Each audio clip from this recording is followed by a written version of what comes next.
Muy buenas tardes, tengan todos ustedes. Yo soy el doctor Miguel Herrera Pérez, médico radiólogo especialista en imagen del Sistema Musculoesquelético CT Scanner México, y les agradezco por acompañarnos en este webinar el día de hoy, titulado Resonancia Magnética en el estudio de las lesiones condrales, ecos del Congreso Internacional de la ICRS Berlín 2022, con el motivo de que nuestro grupo tuvo representación este año gracias a la asistencia del doctor Juan Ricardo Salazar Palomec. A manera de introducción, hago de su conocimiento que la ICRS, o Sociedad Internacional de Reparación de Cartílago y Preservación de Articulaciones, fue fundada en el año de 1997 en Suiza por un grupo de investigadores clínicos y cirujanos ortopédicos, y actualmente cuenta con más de 1,000 miembros de más de 60 países y alrededor de 800 personas participan cada 18 meses en este Congreso Mundial. Muy bien, el objetivo de este webinar es dar a conocer las aplicaciones de resonancia magnética con el uso de sistemas de 1.5 y 3.5 teslas para el estudio de las lesiones de cartílago articular, así como las actualidades en la aplicación de esta modalidad en evaluación pre- y posterapéutica dirigida a la preservación y la reparación de las lesiones condrales. Para dar inicio, me es grato presentar a la doctora María Esther Arévalo, médica radióloga egresada de CT Scanner y que actualmente se encuentra cursando el diplomado en imagenología del sistema musculoesquelético que ofrece esta institución, quien nos hablará de la evolución del estudio de las lesiones condrales por resonancia magnética. Adelante, doctora Arévalo. Muy buenas noches a todos. Bueno, yo soy la doctora María Esther Arévalo, como les dijo el doctor Herrera, soy médico radiólogo egresado del grupo CT Scanner y el día de hoy vengo a compartir un poco de la evolución del estudio de estas lesiones por resonancia magnética. No tengo ningún conflicto de interés para esta plática y como objetivo vamos a tener tres en particular.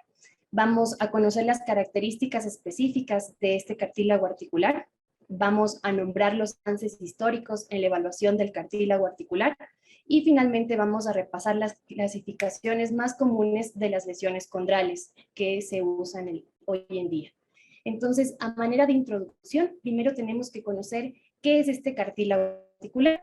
Y pues es un cartílago realmente especializado. Hablamos de un cartílago hialino que tiene entre el 60 al 80% de su composición de agua, un 10 al 20% de proteoglicanos, también tiene condrocitos hasta en el 1 al 5%. Y pues lo que sí no tiene como tal son vasos sanguíneos, no va a tener como tal inervación y tampoco va a tener vasos linfáticos.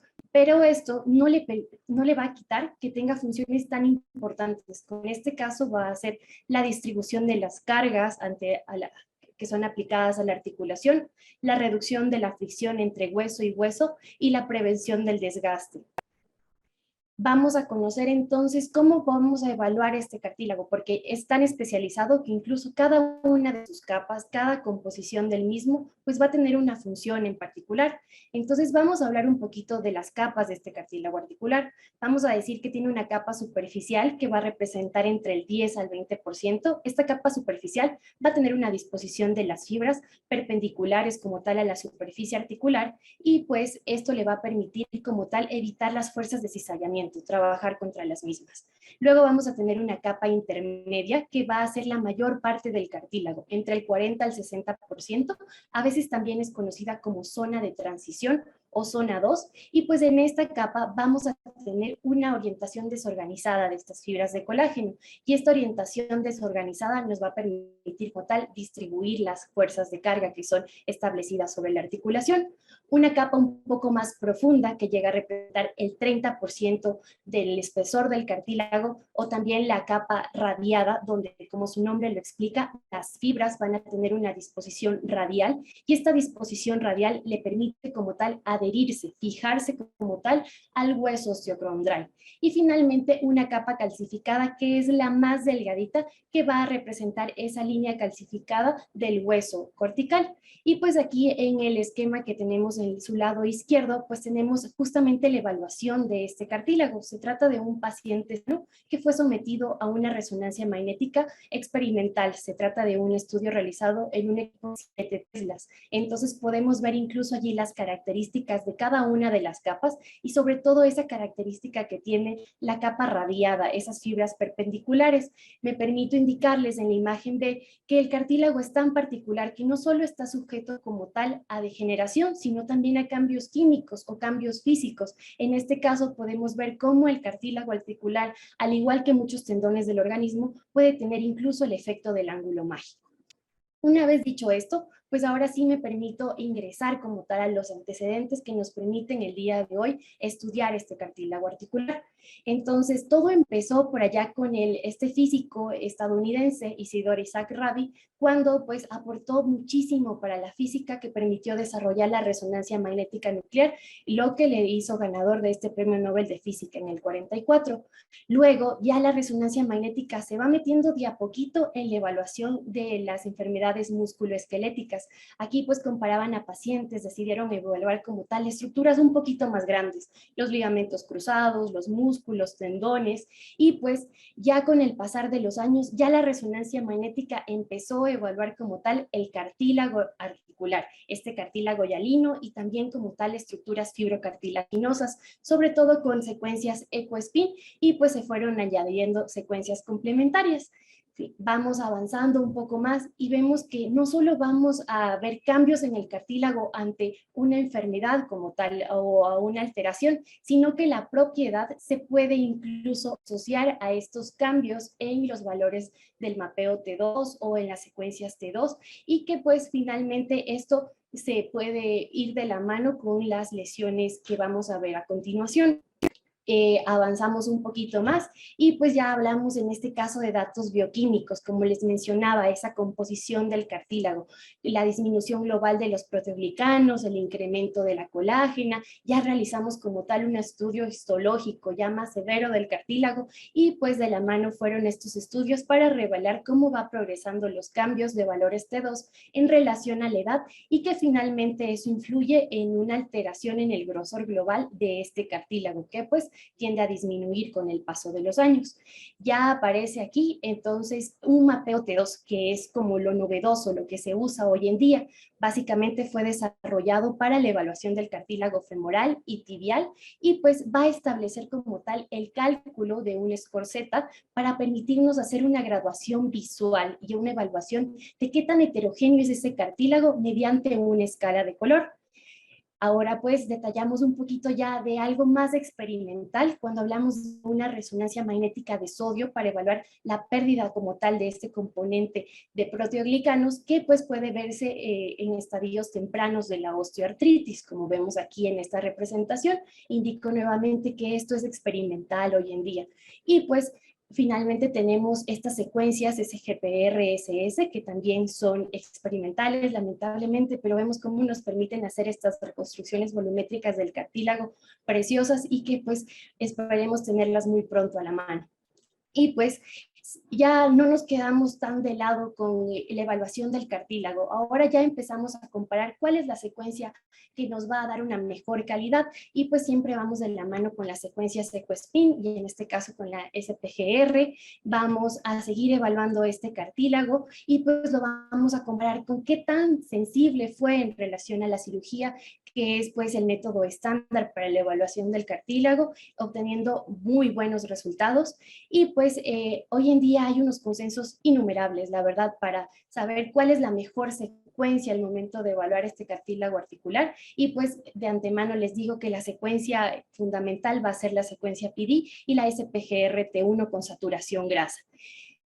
Ahora se puede hablar incluso de que el cartílago puede ser evaluado mediante el refuerzo tardado con gadolinio. Incluso se puede realizar espectroscopías de una zona en particular del cartílago. Hablamos también de aplicar un coeficiente de difusión aparente en este cartílago, ya que se ve modificado con el deterioro condral y pues tenemos como valor de referencia óptimo ya incluso un valor numérico de 1.2 por 10 a la menos 3.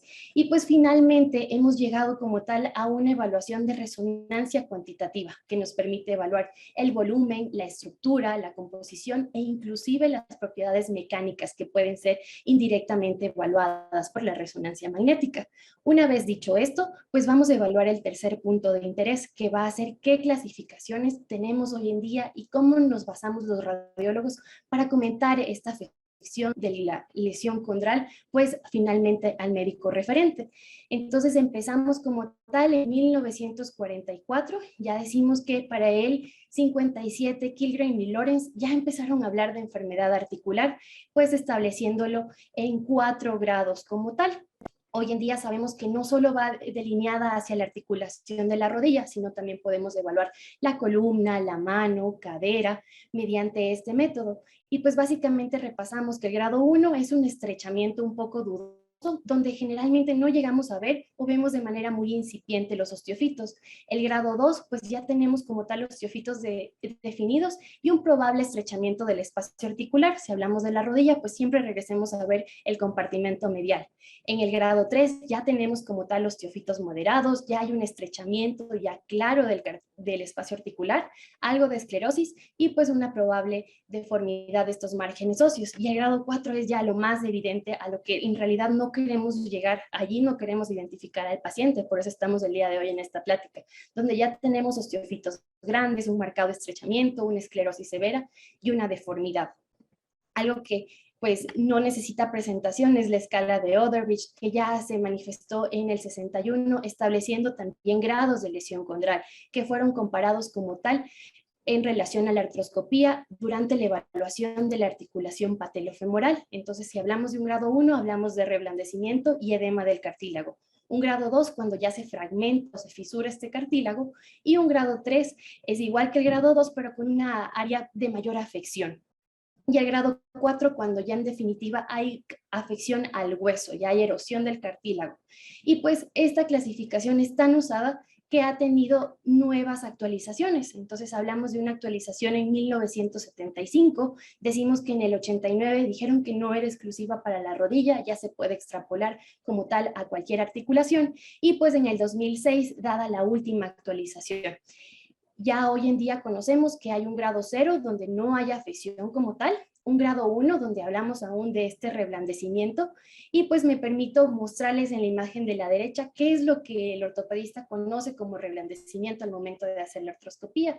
Con el gancho pues va a sentir el cartílago de interés y va a ver esa zona reblandecida como vemos aquí en la imagen, pero por resonancia magnética para nosotros en esta secuencia PD pues podemos ver que ese reblandecimiento se representa con áreas de cambio de la intensidad de señal, hay aumento de la intensidad de señal.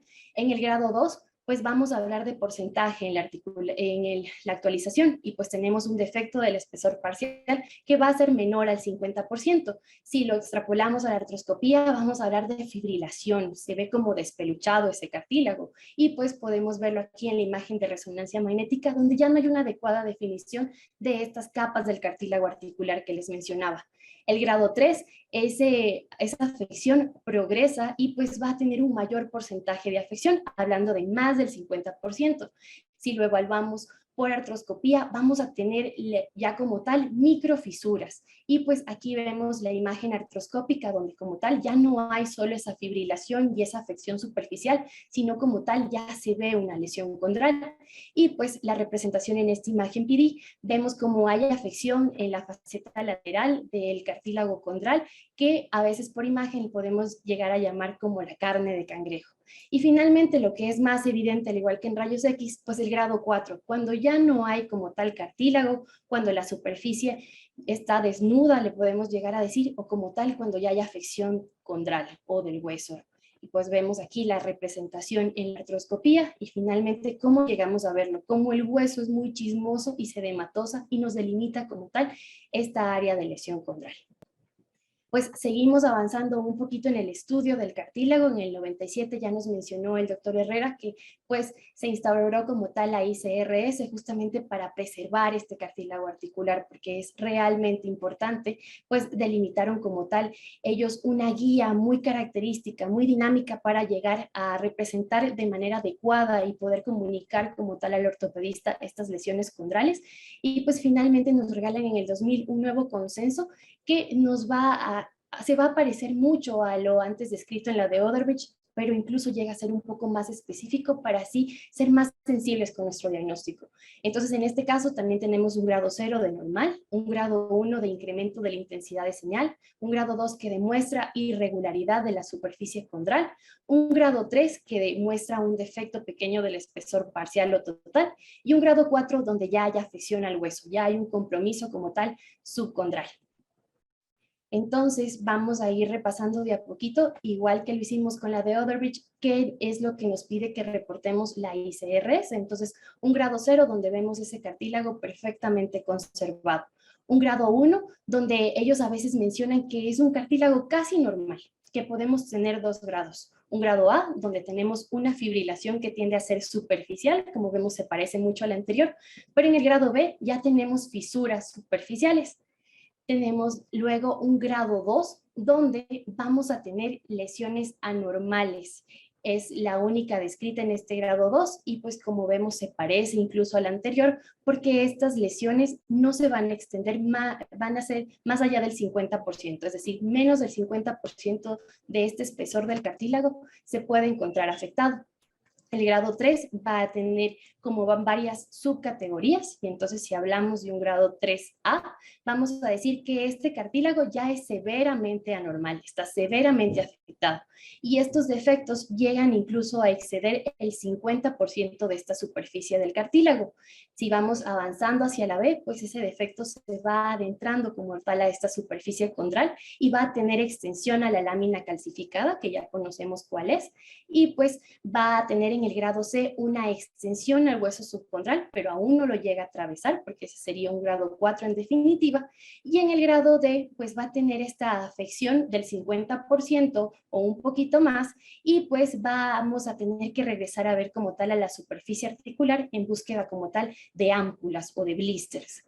Y pues el grado 4 también se divide en 2 estadios, donde en el estadio A vamos a tener como una afección de la placa ósea y en el tipo B pues vamos a tener como tal una afección directa al hueso trabecular. Una vez dicho esto, tenemos aquí el resumen pues en nuestro hecho histórico y pues podemos decir que tenemos hoy en día disponibles, son de manera gratuita, esta guía de la ICRS cuenta con 16 páginas, hace un pequeño interrogatorio al paciente, nos va a permitir delimitar qué grado de lesión condral se encuentra y sobre todo dónde está, que es justamente lo que quiero explicarles en las siguientes diapositivas. Ellos reflejan este diagrama allí para que nosotros seamos capaces de graficar como tal en dónde específicamente se encuentra la lesión condral de interés para que así el ortopedista, el artroscopista no entre a ciegas y llegue a buscar como tal las lesiones de interés y puedan ser tratadas. Si bien la artroscopía es diagnóstica y terapéutica, la verdad es que hoy en día es mejor que el artroscopista entre con toda la información disponible para que así el paciente tenga un mejor abordaje quirúrgico. Entonces, ¿cómo podemos llegar a decir en particular dónde se encuentra esta lesión condral? Pues primero vamos a evaluar como tal la articulación femorotibial respecto a los cóndilos femorales en un eje sagital. Entonces, una vez que tenemos esta imagen sagital, vamos a trazar una línea diaficiaria, una línea medio diaficiaria, pues que va a llegar como tal hasta la superficie articular. Vamos a trazar un segundo punto, justamente en la cresta superior, en la cresta posterior supracondilia. Esta cresta va a unirse con la línea medio diaficiaria a nivel de la superficie articular y pues trazamos un tercer punto a nivel de la cresta anterior supracondilia que pues se va a intersectar con la segunda línea haciendo un ángulo de 90 grados. Una vez que tenemos esto, vamos a poder separar como tal nuestro cartílago, como ven allí, en 3 cuadrantes. Lo más importante es este cuadrante que está graficado en rojo, que va a tener como tal 90 grados. Entonces, hablando de estos, vamos a tener entre estos 90 grados, podemos separarlos como tal de 30 en 30, porque es importante decir que los 30 que se encuentran hacia el aspecto anterior, pues va a ser la zona de carga anterior y como tal, los 60 que quedan posterior va a ser la zona de carga central, como podemos verlo aquí. Entonces, anterior a todo esto vamos a tener una superficie troclear, una superficie de carga o zona anterior, una superficie de carga con una zona central y pues la zona posterior y retrocondilia. Si hacemos la evaluación en un corte axial, pues anatómicamente hay que recordar que los cóndilos son totalmente asimétricos. El cóndilo femoral externo va a ser mucho más pequeño que el cóndilo femoral interno. Entonces, bajo este precepto, vamos a tratar como tal de dividirlos en tercios, pero evidentemente el cóndilo femoral lateral o externo se va a quedar un poquito corto por su anatomía. Pero a pesar de esto, vamos a dividirlo como vimos anteriormente, como de 30 en 30. Entonces, vamos a quedarnos con una zona anterior y pues los 2 tercios posteriores. Luego vamos a trazar líneas paralelas. Estas paralelas nos van a permitir decir qué es lateral, qué es central y qué es medial. Y pues también hacemos el mismo ejercicio sobre la superficie troclear para tener una troclear lateral, una central o un surco y una medial. Entonces, así vamos a delimitar una zona de carga anterior o una zona anterior de carga, una zona central, una zona posterior y pues evidentemente detallar si se encuentra en la zona lateral, central o medial. Luego vamos a evaluar como tal el platillo tibial y pues esta es una imagen en espejo de lo anterior. Vamos a ubicarnos un poquito con la disposición del peroné y pues también lo vamos a tratar de dividir en tercios, al igual que el anterior, para tener una zona posterior, una zona central y una zona anterior. Trazamos las líneas perpendiculares que nos van a permitir decir qué es lateral, qué es central y qué es medial. Y pues así vamos a tener también zonas de carga, tanto posterior, central y anterior. Y pues finalmente vamos a evaluar de una manera muy similar la patela. Aquí nada más cambia un poquito la regla porque el vértice de la patela pues va a ser la zona central. Vamos a tener como tal una zona lateral que va a corresponder a la faceta lateral y una faceta medial o zona medial. Y pues también tratamos de establecer estas tangentes que van a dividir en tercios como tal la patela para tener una patela proximal en este caso, una patela central y pues una distal para así también establecer dónde se encuentra la lesión condral. Entonces, ya para el reporte definitivo, pues primero tenemos que establecer dónde se encuentra esa lesión condral, si se encuentra en el cóndilo femoral, si está en el platillo, si está en la faceta lateral, finalmente delimitar si es interna, si es externa, qué representación tiene, si es anterior, central o medial, justamente para establecerle como un mapa, un croquis al ortopedista para pues que pueda llegar a identificar como tal rápidamente durante la artroscopía esta lesión condral. Vamos a tener que evaluar evidentemente los cambios de señal y pues establecer qué tan profundo llega a afectar como tal esta alteración del cartílago, pues valorar el hueso subcondral que puede hacer como tal escalar una lesión condral y finalmente pues el edema del hueso medular. Como tal podemos contar con varias estrategias o varios sistemas de clasificación, pues en este caso nada más hicimos el ejercicio de la ICRS y de la de Oderbridge y pues no olvidar que todos tenemos que hacer estos 6 pasos importantísimos siempre que queremos reportar nuestras lesiones condrales. ¿Cómo vamos a comunicar estos hallazgos al ortopedista? Pues ya nosotros en el centro la verdad es que utilizamos la de Oderbridge, también utilizamos la de la ICRS cuando lo solicita como tal el artroscopista y ya vamos a ver más adelante con el doctor Salazar las siguientes clasificaciones que son de vital importancia.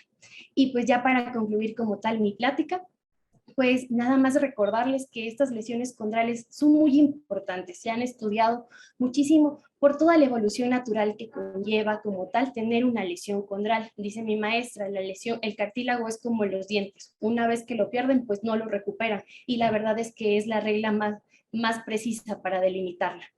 La resonancia magnética hoy por hoy tiene muy buena correlación con los hallazgos por artroscopía y entonces lo hace como tal a este método el estudio de imagen de elección para la evaluación de las lesiones condrales. Los nuevos métodos diagnósticos no quieren llegar a evaluar estos grados 4, quieren identificar como tal al paciente de manera temprana para tener un abordaje oportuno. Y pues es importantísimo que todos los centros contemos con un sistema estandarizado de reporte, porque solo así vamos a poder comunicar como tal al médico consultante qué es lo que encontramos y dónde se encuentra sobre todo.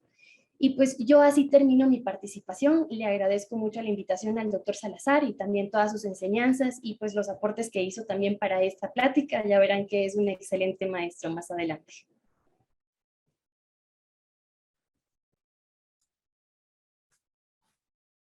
Muchas gracias a la doctora Arévalo por su valiosa participación.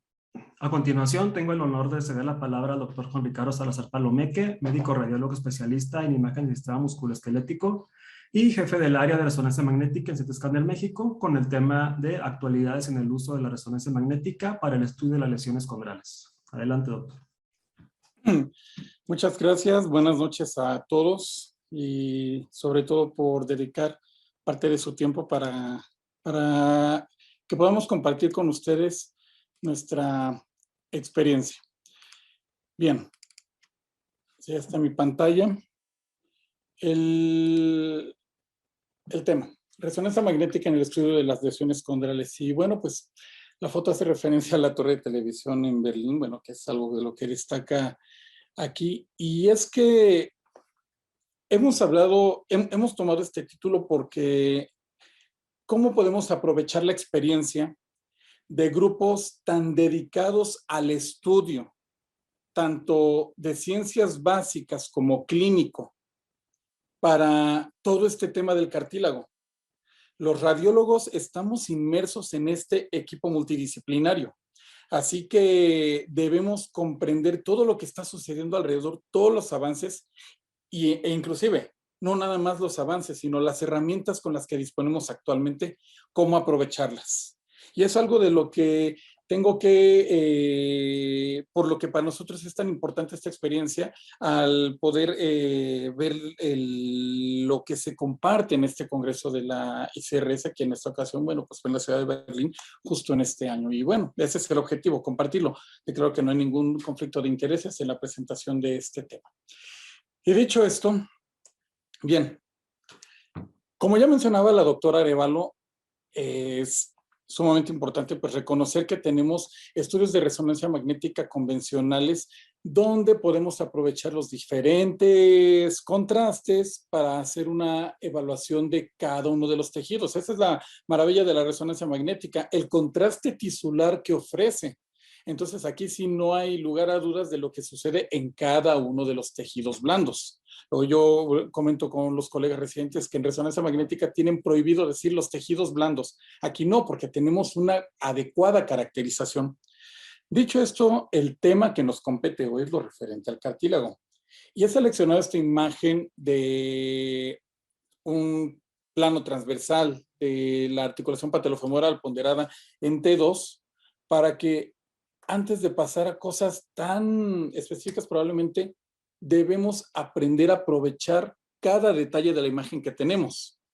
En este caso, lo que quiero extraer es que noten las diferencias que justamente hay en la intensidad de señal en cada una de las capas que conforman este cartílago hialino, que en principio podemos decir que no tiene ningún asunto de lesión. Y vaya, aquellas zonas que describió la doctora Arévalo sobre las que conforman al cartílago, las podemos discernir. Quizá no con un detalle siempre tan fino, pero debemos saber, es bien importante saber que están estas diferentes capas. Estas capas justamente van a representar la histología del tejido, que bueno, pues se va a caracterizar por la distribución de los condrocitos, pero sobre todo por la disposición de las cadenas de colágena. Más que de las cadenas de colágena, quiero decir antes, de la matriz extracelular, que va a estar formada tanto cadenas de colágena como los proteoglicanos, como por los condrocitos, ¿no? Y entonces es importante que si nos vamos a dedicar a hablar de cartílago, reconozcamos las características de su ultraestructura. Dicho esto, aquí les comparto una microfotografía, obviamente de este microscopio electrónico, donde se puede ver cómo es la disposición de las cadenas de colágena en una matriz extracelular que es normal. Podemos ver que aquí, bajo la preparación de esta muestra, bueno, no hay un componente de proteoglicanos ni de condrocitos, pero vean la disposición y sobre todo el aspecto tan homogéneo probablemente que pueden tener estas cadenas de colágeno. Ahora, veamos un ejemplo de otra cadena, de otro tejido. Lo que caracteriza principalmente a este segundo ejemplo es la desorganización. Las cadenas de colágeno dependen, porque también van a tener un grado jerárquico, van a tener diferentes tipos, pero para términos generales van a estar como entre 60 nanómetros de diámetro, y noten cómo en la segunda imagen algunas son más delgadas que otras. Eso es a lo que nos referimos con la desorganización de las cadenas de colágeno. Bien, ¿es importante saber esto al hablar de imagenología? Por supuesto que sí, porque uno de los principios que debemos tener claro es que los que nos dedicamos a ver imagen, y bueno, también las especialidades que ocupan las imágenes diagnósticas, no están viendo un tejido directamente, están viendo la interacción de un fenómeno físico, con un tejido biológico. Entonces, justamente el aspecto, el resultado de la imagen se tiene que traducir en las características del tejido que estamos evaluando. Bien, ahora, si tomamos en cuenta estas diferencias en la ultraestructura del cartílago, especialmente por los componentes de cadena de colágeno, en estas dos diferencias, bueno, vamos a marcarlos, ¿no? En colores distintos. Pero bien, ¿qué pasa? No se trata de que hablemos de física de resonancia magnética, pero sí de reconocer que en la resonancia magnética lo que hacemos es excitar protones de hidrógeno. Y bueno, están en estas macromoléculas inmersos los protones de hidrógeno. ¿Y cuál sería la diferencia en el comportamiento de los protones de hidrógeno al excitarlos? En una matriz extracelular organizada y en aquella que no lo está, bueno, vamos a ejemplificarlo de la siguiente forma. Si es posible, presten atención a la forma en que se excitan y relajan los protones. Primero, excitación, relajación. Hubo una diferencia, pero tal vez si no la notaron, bueno, vamos a hacer un poquito más grande esto, ¿no? ¿Qué les parece? Porque hablando de tiempo T2 o relajación T2, hablamos de las interacciones entre todos los protones. Vamos a ver uno, nada más para ejemplificar. Entonces, nuevamente, excitación, relajación. No se relajan exactamente igual cuando la matriz extracelular está desorganizada. La diferencia es que una matriz extracelular organizada va a tener tiempos de relajación T2 relativamente cortos, mientras que cuando la matriz está sumamente desorganizada, esta se va a prolongar.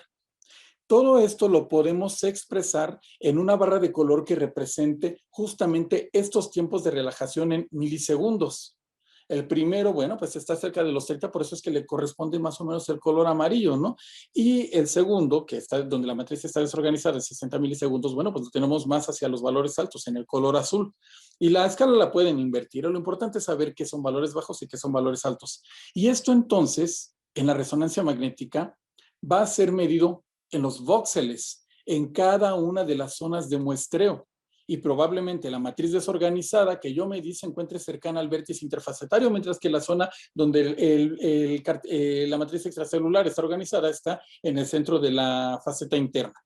Y esto, bueno, aquí lo represento de manera muy burda, pero a final de cuentas hablamos de voxeles milimétricos. Y entonces, al aplicar el mapeo T2, lo que estoy viendo es el comportamiento que tiene el fenómeno físico en una matriz extracelular organizada y desorganizada. Es decir, estoy haciendo un análisis histológico sobre el comportamiento de un fenómeno físico con un tejido biológico.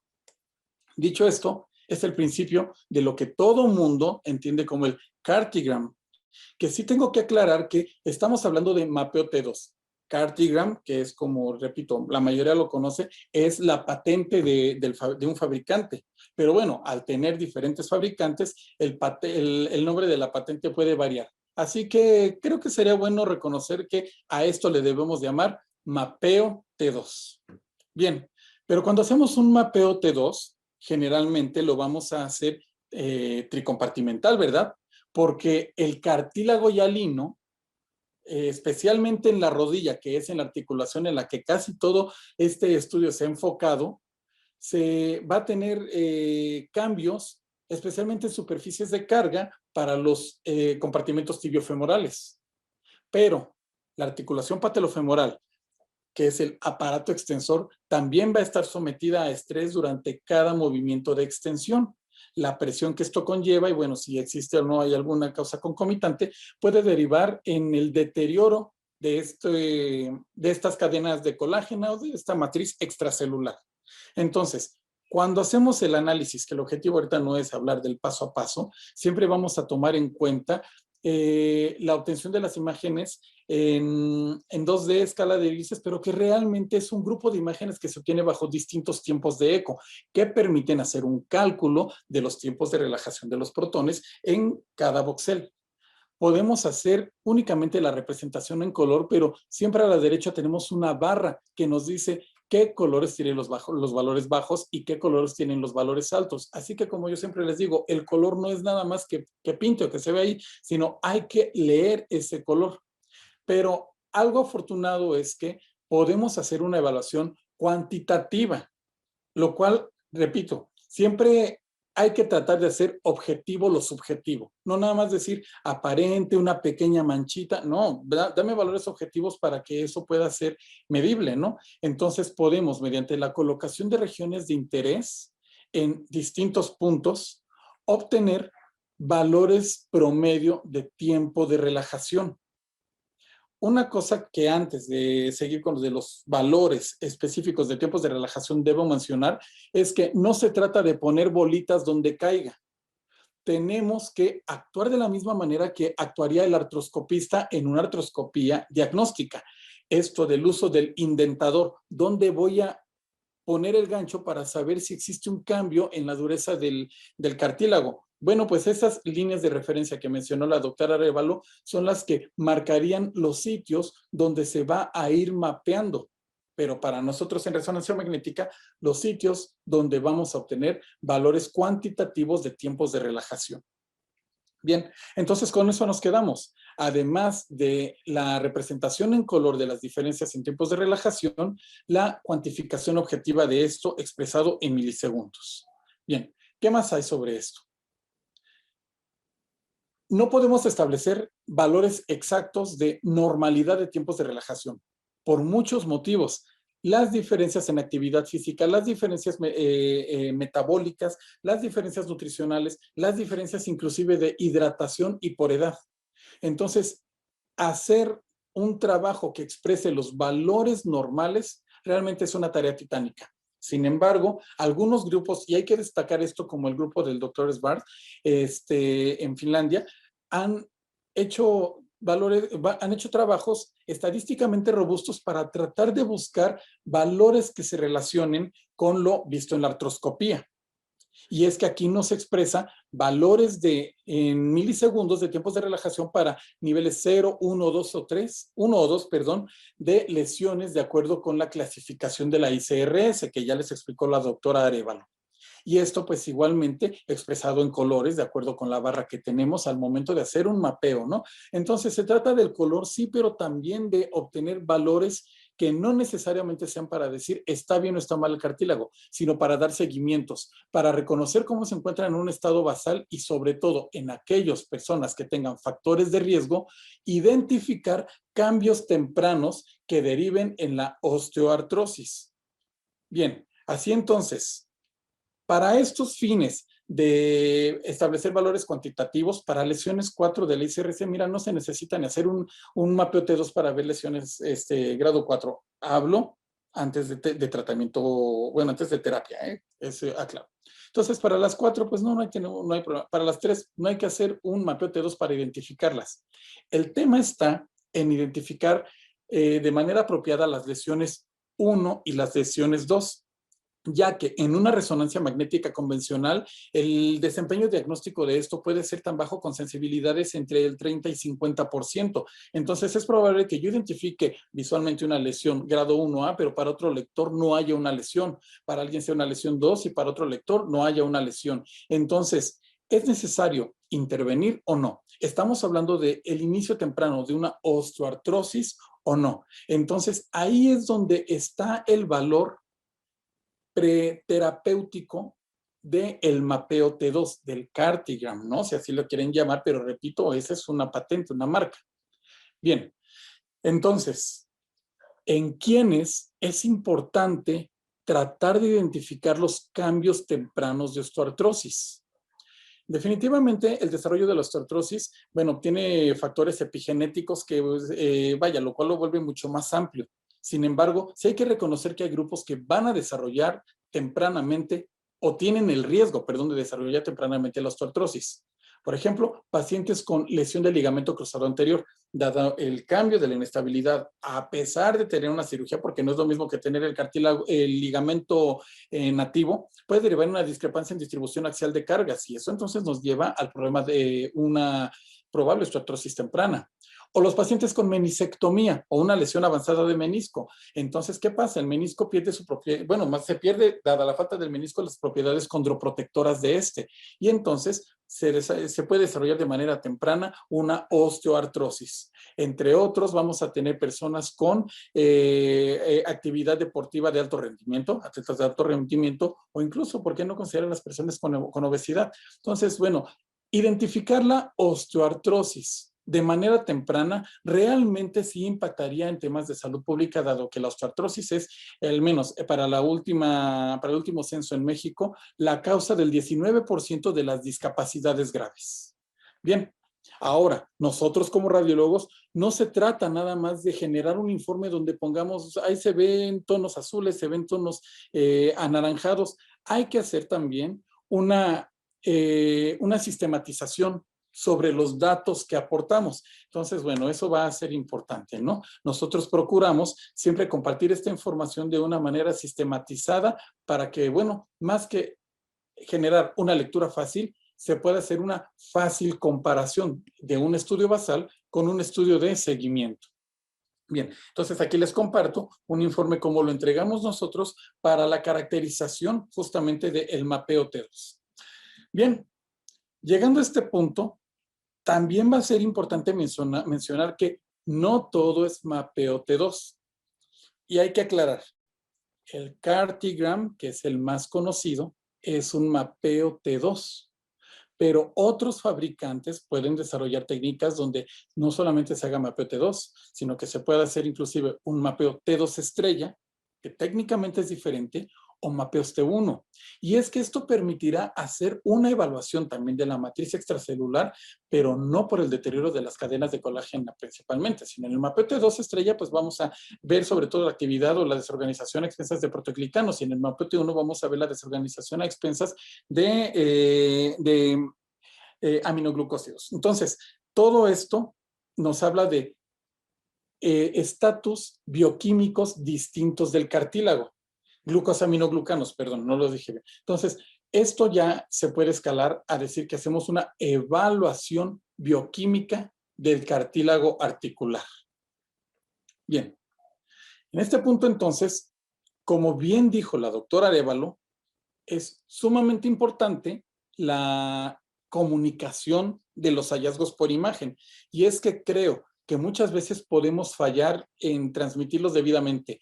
O lo hacemos demasiado técnico o lo podemos hacer muy superficial. Entonces, por eso es bien importante con el equipo de colaboradores del resto de las especialidades llegar a acuerdos o reconocer cuál es su lenguaje para que entonces nuestros hallazgos puedan tener una mejor función al ser transmitidos. En el año 2018, justamente en la revista Cartilage de la ICRS, se publica este artículo donde se habla de la escala Amadeus. Todas las escalas que en una de las últimas diapositivas de la doctora Arévalo mencionaba son para evaluación postquirúrgica, para seguimiento del tratamiento de las lesiones condrales. Pero, ¿qué pasa para la evaluación prequirúrgica o cuando ni siquiera hay un plan quirúrgico? ¿Cómo podemos hablar de estas lesiones? Una buena descripción es importante, claro, tenemos la escala de Otteridge, pero algo bien importante es que Otteridge en los años 60 tomaba en cuenta la extensión o el área de un defecto, pero en el año 75 ya tomaba en cuenta la profundidad. La ICRS lo que hace en su proceso de validación es decir, bueno, tenemos hallazgos artroscópicos y tenemos hallazgos por resonancia magnética. Se orienta más hacia los hallazgos artroscópicos aún vistos por resonancia magnética. Pero bien, ¿qué hace esta escala Amadeus? Bueno, pues nos da una pauta para decir cómo puedo categorizar o graduar incluso a las lesiones, ¿no? Y resulta interesante porque, por ejemplo, nos habla de que podemos hacer una suma de puntos. Lo primero es el tamaño del defecto. Nos habla desde menor o igual a 1 centímetro cuadrado hasta defectos mayores de 6 centímetros cuadrados. Y a todo esto le asigna un puntaje. Un segundo dígito relacionado con la profundidad, que si son no tienen defectos o si hay defectos solamente con alteraciones en la intensidad de señal o defectos parciales o de espesor total. Entonces aquí está tomando en cuenta las dos cosas que en las dos escalas originales de Outerbridge no tomaba en cuenta. Bueno, las que intercambió una por la otra, ¿no? En el tercer dígito se relacionaría con estructuras subyacentes. Si hay un defecto óseo y si este está presente es menor o igual a 5 milímetros o mayor de 5 milímetros, a lo cual le asigna un puntaje, ¿no? Y finalmente, pues addendum, donde nos dice si existe o no edema óseo medular, a lo que le asigna también un puntaje, ¿no? Entonces, todo esto hace una sumatoria. Para cada lesión que vemos, le asigna un puntaje y dice que son lesiones grado 1 cuando el puntaje obtenido es mayor de 75 hasta el grado 4 cuando tenemos un puntaje menor de 25.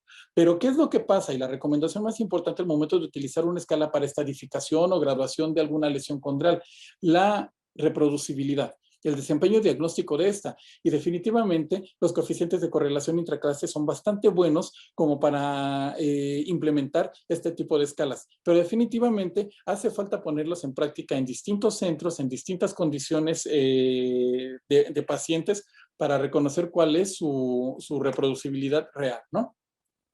Ahora, esto es previo, pero me atrevería a decir que una de las escalas más utilizadas por los colegas que se dedican a la reparación condral en México y prácticamente en el mundo todos la conocen, no sé si todos la utilicen, va a ser la escala Mocart, que ahorita estamos en la versión 2.0, que se publicó justamente en el año 2021.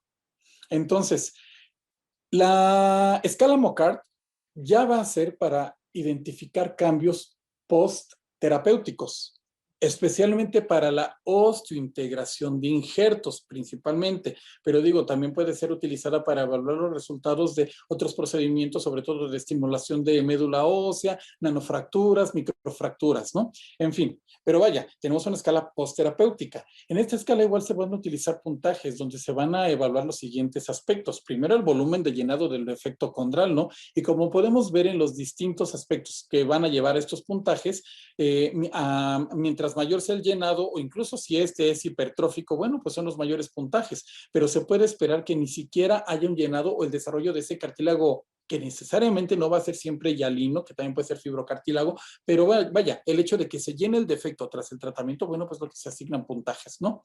Otro aspecto que se va a evaluar en la escala Mocart va a ser justamente la integración del al cartílago adyacente. Ok, bueno, una cosa es que sí crezca sobre el sitio donde se trató, pero ahora se integra el cartílago adyacente y entonces, bueno, pues dependiendo de las características de qué tanto se integre al cartílago hialino adyacente, es que se asignará un puntaje. Bien. Otro aspecto que se utiliza, que se evalúa, perdón, en la escala Mocart va a ser la superficie del tejido reparado, ¿no? Y ahora, ¿cómo está? ¿Está lisa tanto que quede igual de aperlado que el cartílago hialino? Eso sería muy difícil, pero vaya, ¿está intacta o empieza a tener fibrilación o adelgazamiento mayor del 50%? A todo esto es que se le asigna un puntaje, pero repito, esto es de un seguimiento posterapéutico. También que vamos a evaluar, pues bueno, la estructura del tejido reparado, si este es homogéneo o es heterogéneo, también podemos llamarle inhomogéneo, ¿no? ¿Cuál es el aspecto general? Otro aspecto, el quinto que se evalúa en la escala Mocart, es la intensidad de señal, justamente si esta puede ser normal, anormal menor, hiperintenso o casi que eso es puro líquido. Entonces, bueno, pues de ello dependerá también la asignación del puntaje. El sexto aspecto que se evalúa en la escala Mocart para el seguimiento terapéutico va a ser el defecto óseo o un sobrecrecimiento óseo. Entonces, recuerden que las lesiones condrales van a tener un compromiso subcondral en muchas ocasiones. Así que, bueno, la reparación de esto, la proliferación del cartílago hialino o incluso la hipertrofia de hueso en ese defecto puede ser también una causa para que no sea del todo exitoso la reparación de una lesión condral. Entonces, a esto también se le asigna puntajes, ¿no? Y finalmente, el sexto aspecto que considera la escala Mocart 2.0 va a ser los cambios subcondrales, ¿no? Igual, pues, por la presencia o no de edema. Y bueno, pues igual esto asigna puntaje. Hasta ahí, hasta estos 7 aspectos generales es la evaluación que tenemos que hacer de un defecto condral reparado en el seguimiento. ¿Qué pasa con la versión anterior? En la versión anterior se tomaban en cuenta adherencias y derrame articular. En esta nueva versión ya no se toma en cuenta el derrame articular ni esas adherencias, solamente estos 7 puntos con la asignación de un puntaje.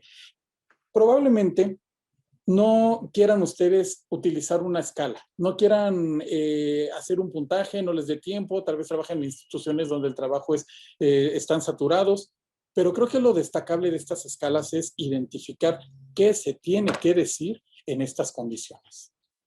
Bien, entonces tenemos la escala Mocard como para la evaluación posterapéutica. Y es que entonces esto lleva a que estemos familiarizados con distintos procedimientos, como son las microfracturas, como es la colocación de condrocitos autólogos o incluso el cultivo de condrocitos autólogos, perdón, y bueno, los implantes, estas técnicas de doble andamio, etcétera, que son tan socorridas actualmente, ¿no? En centros de investigación. Pero entonces, también para yo poder hacer uso de una o de otra escala, necesito saber qué le pasó, qué tratamiento fue el que se le hizo. Con experiencia uno va reconociendo, aquí hicieron esta técnica, aquí hicieron implantes de condrocitos autólogos, aquí hicieron no fracturas, pero siempre es importante que eso se aclare. A veces el paciente no sabe exactamente qué es lo que se le hizo, ¿no? Y bien, entonces, dicho esto, hay que tomar en cuenta, antes de pasar a esto, también otros tratamientos como es plasma con plaquetas, como es la colocación de hidrofillers, distintos materiales que va sacando la industria para regenerar las lesiones condrales y con las cuales quizá no tenemos que estar, al menos los imagenólogos, tan a detalle de saber cuál es el material que se utilizó, pero sí reconocer los cambios que hablen de una reparación condral favorable. Y muchas cosas se tomaron en cuenta en este congreso bien interesantes, ¿no? Sobre también, bueno, la lesión meniscal, la vamos a tener presente siempre que haya una osteoartrosis sintomática, pues no, se ha encontrado también en cierto porcentaje que pueden haber lesiones meniscales y no necesariamente relacionadas con una osteoartrosis y con pacientes sintomáticos. Entonces, bueno, quería hacer mención de eso. Otras cosas que se llegaron a discutir fue la prevalencia de anormalidades en rodillas detectadas en adultos sin osteoartritis. Y es que encontramos que a veces los radiólogos estamos acostumbrados a estar enfermando a la gente, ¿no? Osteoartrosis tricompartimental y grado tal. Bueno, pues en ocasiones van a ser pacientes asintomáticos o que vienen por otras causas y fíjense que con el paso del tiempo podemos encontrar anormalidades que no necesariamente van a estar presentes en alguien que, digamos, es sintomático, ¿no? Por ejemplo, los osteofitos es algo bastante frecuente que vamos a ver y no necesariamente quiere decir que tenemos un paciente sintomático, pero nos habla del desarrollo normal de la osteoartrosis. Vaya, pues que eso tiene que ver con nuestra filogenia ontogenia y además con la longevidad que tenemos actualmente los seres humanos, ¿no?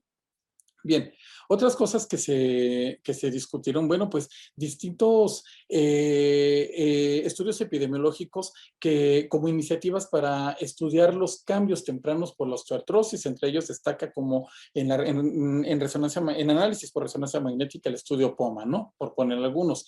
Incluso algunos cálculos o predictores, perdón, para saber el riesgo de necesidad de un reemplazo articular al año. Entonces, todo esto está creciendo y sobre todo con el manejo de bases de datos y evidentemente de inteligencia artificial. En ese sentido, bueno, pues se está haciendo uso de algunos algoritmos de aprendizaje justamente para ya ir haciendo inmersa la inteligencia artificial en toda esta evaluación y bueno, que nos facilite la identificación de la osteoartrosis, ¿no? En forma temprana. Y bueno, pues no tenemos que irnos a cosas tan sofisticadas. Tan solo el hecho de diagnosticar una osteoartrosis radiológicamente puede tener variabilidad y fíjense que la escala de Kellgren y Lawrence, donde demostró una mejor aplicación fue en rodilla. Entonces, bueno, pues algoritmos de inteligencia artificial se están desarrollando para poder facilitar y reducir la falta de concordancia en la categorización de estos pacientes. Y aquí, bueno, podemos ver una curva ROC donde se suman estos esfuerzos y nos muestra el desempeño diagnóstico bastante bueno de algunos algoritmos que se siguen desarrollando y que debo decir que siguen en proceso de investigación. Se presentaron cosas que algunos en ocasiones se han preguntado, ¿no? Como la tomografía en bipedestación, porque uno de los grandes problemas de la imagen seccional de tomografía o resonancia magnética es que no tiene carga y no puede hacer algunas evaluaciones. Bueno, pues para quien eso representa un problema, también se siguen desarrollando este tipo de proyectos, ¿no? Para identificar cuál es la carga con la bipedestación. Entonces resulta bastante interesante estas cosas que se presentaron en este congreso. Además, de, evidentemente, el uso de imagen molecular y trabajos relacionados con el PET-RM. Tengo que estar orgulloso de decir que CT Scanner es el único centro de diagnóstico si no me equivoco, en el país, estoy seguro que no, en contar con esta modalidad. Y entonces, bueno, esto aplica para bastantes diagnósticos, ¿no? Y una cosa que se enfatizó y me parece pertinente decir es la alineación. Los temas relacionados con alineación de extremidades inferiores. Este sí es un llamado un tanto a los radiólogos, de el respeto que le tenemos que tener a la evaluación de las extremidades inferiores, a la correcta evaluación del eje mecánico, al entendimiento de las anormalidades de la alineación, porque va a ser sumamente importante esto como una causa o como una variable que interviene en el desarrollo de la osteoartrosis en la rodilla. Y bien, no nada más eso. También vamos a tomar en cuenta, bueno, que esto lo vamos a evaluar con las proyecciones que ya conocemos de eje mecánico y en tomografía imagen seccional, la anteversión femoral, por ejemplo. Entonces, tenemos que explotar las herramientas con las que contamos para potenciar más los diagnósticos que estamos haciendo y sobre todo en estos casos de osteoartrosis, donde definitivamente la estrella en gran parte es la rodilla, pero sin quitar de lado tobillo, sin quitar cadera. Pero definitivamente todos los trabajos se han centrado mucho en el tema de la rodilla. Bien, además de la alineación, es importante que empecemos a considerar aspectos mecánicos y dentro de estos el ciclo de la marcha. El análisis de marcha se está volviendo una herramienta cada vez más utilizada y fundamental para reconocer también cómo es que patrones de marcha o fases del ciclo de la marcha van a estar relacionadas con alguna alteración que favorezca la osteoartrosis. Y bueno, pues esto también dar herramientas para establecer el tratamiento de rehabilitación más apropiado e individualizado, ¿no? Con cada individuo. Pero bueno, me parecía pertinente hablar de esto porque se tocó en este congreso. Entonces, es algo bien interesante de cómo se une la información clínica con la información de ciencias básicas, que es medicina traslacional. Entonces, la alineación, no hay que olvidarla. Hay que recordar que debemos familiarizarnos con los tratamientos para poder hacer uso de instrumentos de descripción de las lesiones apropiados y unificar lenguajes, como lo es la escala Mocart, entre otras, solo que Mocart se presentó en el curso de la ICRS y me pareció interesante, ¿no? Escalas nuevas que, ¿por qué no poner a prueba? Como Amadeus. Y bueno, no olviden, nosotros lo que tenemos que entender la ultraestructura del tejido para saber que vemos la interacción de un fenómeno físico con un tejido biológico y hacer una correcta interpretación de hallazgos en nuestros estudios de imagen. Y bueno, pues con esto concluyo mi intervención y el mensaje que resulta importante y evidentemente que en CT Scanner hemos profundizado para ofrecer los mejores resultados y comunicación con nuestros colaboradores clínicos. Y bueno, con esto termino mi participación.